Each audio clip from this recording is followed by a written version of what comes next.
Hello again, friends. Sadly, the princess on the glass hill was not very popular, so I thought I'd take a tiny break from obscure but fascinating tales to read a more well-known and popular one. Mine is such a little channel, and my hope is that a better-known tale will help people to find me. So I thought about it, and Sleeping Beauty came to mind. Her story is so famous. There are books and songs and movies and even a ballet. I bet everyone watching has an opinion about whether the dress should be blue or pink. And the answer is blue, obviously. So I pulled out my poor old battered Grimm book and looked and looked and looked. I finally found it under the title Briar Rose. But for the sake of popularity, I will call it Sleeping Beauty. Oh, I am so excited, because Maleficent is one of my favorite villains ever. I can't wait to see what the Grimm brothers wrote about her. Off we go. In times of old there lived a king and queen, and every day they said, "Oh, if only we had a child," yet they never had one. Maybe we should have the talk with them about where babies come from. Then one day, as the queen went out bathing, a frog happened to crawl ashore and say to her, "Your wish shall be fulfilled. Before the year is out, you shall give birth to a daughter." Why is this sort of thing never followed by, talking frog? Also, I don't remember a frog in the story. And how does it know the queen is pregnant? Wait, is this how all women find out they're pregnant? I always thought they were told by a rabbit. The frog's prediction came true, and the queen gave birth to a girl who was so beautiful that the king was overjoyed and decided to hold a great feast. Not only did he invite his relatives, friends, and acquaintances, but also the wise women, in hope that they would be generous to his daughter. What about the queen's guest list? Or is she out of the story now? I mean, she had the baby, right? So why worry about her? There were 13 wise women in his kingdom, but he only had 12 golden plates from which they could eat. Therefore, one of them had to remain home. Oh, I'll be honest. That sounds like a unwise decision. The feast was celebrated with tremendous splendor, and when it drew to a close, the wise women bestowed their miraculous gifts upon the child. One gave her virtue, another beauty, the third wealth, and so on, until they had given her nearly everything one could possibly wish for in the world. When 11 of them had offered their gifts, the 13th suddenly entered the hall. She wanted to get revenge for not having invited, and without greeting anyone or looking around, she cried out with a loud voice, "In her 15th year, the princess shall prick herself with a spindle and fall down dead." Dun, dun, dun. That was all she said. Then she turned around and left the hall. Wow. Straight to the point, that one. No gloating or by your leaves or anything. Just bam, curse, out. That is efficient. And why did they need to make Sleeping Beauty younger? I mean, can the Grimm brothers just not help themselves? Or did Walt Disney make her older? Huh. Everyone was horrified, but the 12th wise woman stepped forward. She still had her wish to make, and although she could not undo the evil spell, she could nevertheless soften it. "The princess shall not die," she said. "Instead, she shall fall into a deep sleep for 100 years. Huh. No mention of true love's kiss. I wonder if Walt added that bit on his own. I mean, he certainly shortened how long she was asleep by. I want to say, 99 years, 11 months, and 28 days. Since the king wanted to guard his dear child against such a catastrophe, he issued an order that all spindles in this kingdom were to be burned. Just the spindles? So they were left with just a bunch of spindleless spinning wheels? Did he single-handedly destroy the entire mercantile industry in his kingdom, or did they figure out a workaround? Inquiring minds need to know. Meanwhile, the gifts of the wise women fulfilled their promise in every way. The girl was so beautiful, polite, kind, and sensible that whoever encountered her could not help but adore her. Now, on the day she turned 15, it happened that the king and queen were not at home, and she was left completely alone in the palace. On her birthday? Wait, on that birthday? Specifically? Seriously? So she wandered all over the palace and explored as many rooms and chambers as she pleased. She eventually came to an old tower, climbed its narrow, winding staircase, and came to a small door. A rusty key was stuck in the lock, and when she turned it, the door sprang open, and she saw an old woman in a little room sitting with a spindle and busily spinning flax. You know, there are a lot of red flags there, but what I'm going to fixate on is this spindle spinning flax thing. Google? Oh, Google, I didn't ask about the distaff, but... Oh, wait, I see. So, in order to spin flax, you only need a distaff and a spindle. Both can be attached to spinning wheels, but can also be used independently. Clever Google. And thank you, Wikipedia. Good day, old granny, said the princess. What are you doing here? Wait, I thought you were supposed to be sensible. Are you not in the least bit curious about why this woman was on the wrong side of a locked door? I would be. I'm spinning, said the old woman, and she nodded her head. What's that thing that's bobbing about in such a funny way? Asked the maiden, who took the spindle and wanted to spin too.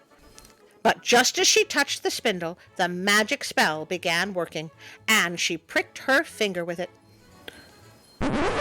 Wait, she took the spindle and then what? Purposely stabbed her finger? I was so much more on board when she just reached out her hand and got the business end of the spindle, but she was actually holding it in her hand? Sensible. The very moment she felt the prick, she fell down on the bed that was standing there. Did anyone else notice the bed? I could have sworn they only mentioned the old lady and her spindle and flax. And she was overcome by a deep sleep. This sleep soon spread throughout the entire palace. How? Why? The king and queen had just returned home, and when they entered the hall, they fell asleep, as did all the people of their court. They were followed by the horses in the stable, the dogs in the courtyard, the pigeons on the roof, and the flies on the wall.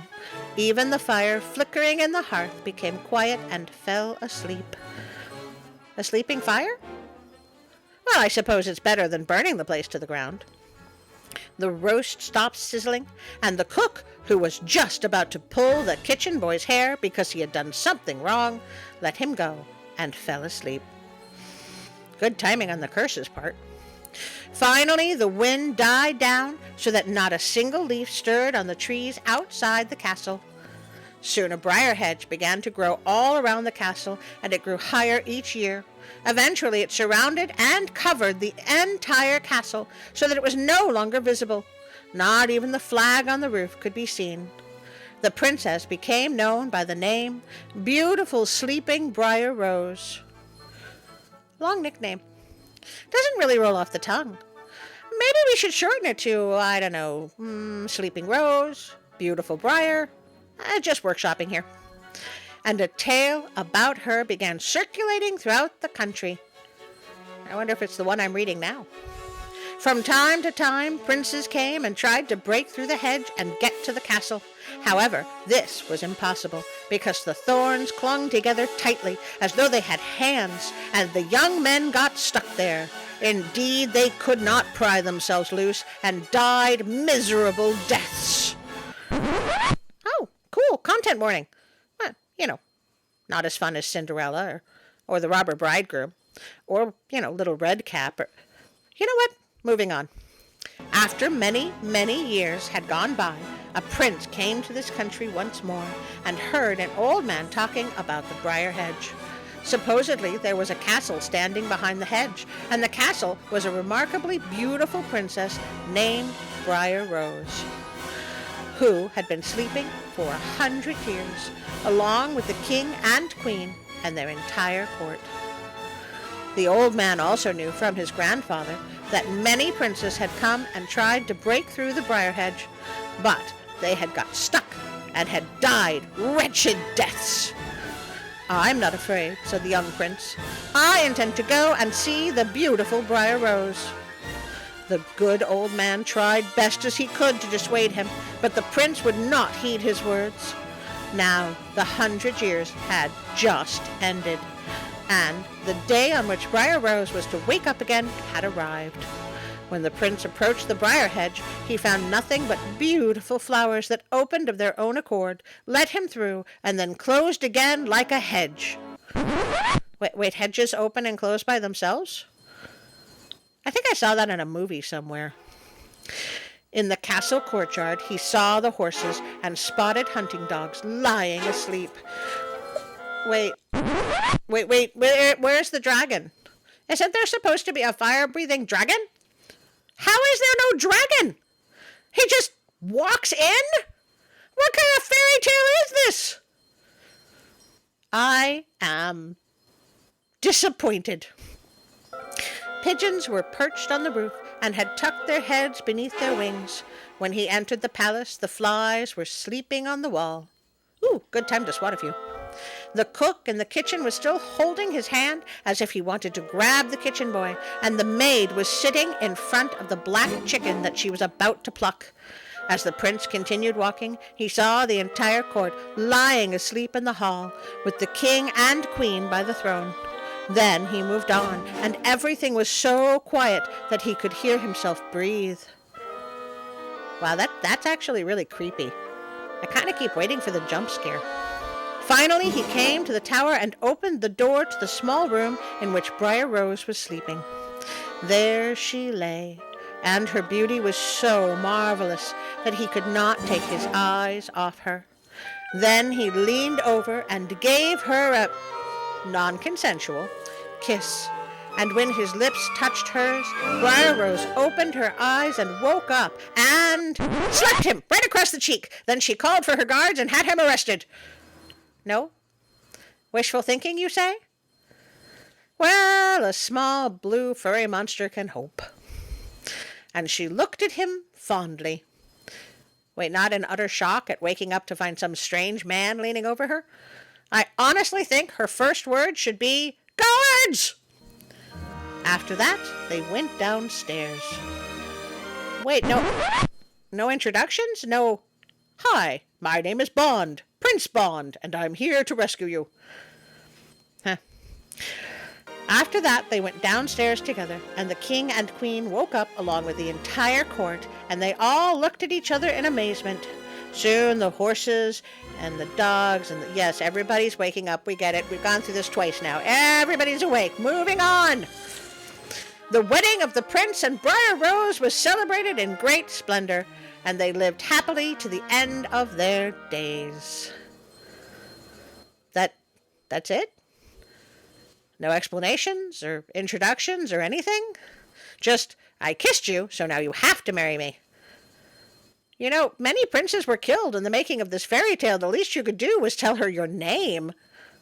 Well, fine. I guess we come to the end of another video. Did you see what I did there? The end. I know. More dad jokes. I am happy to say we are now up to 70 whole subscribers.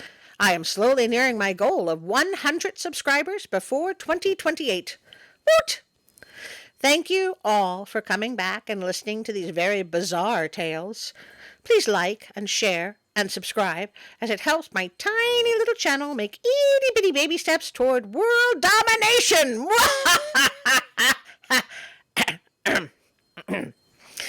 I mean, it helps my channel grow and defeat the evil algorithm of despair. Also, if you press the notification bell, it will tell you when I release my tales on Sunday.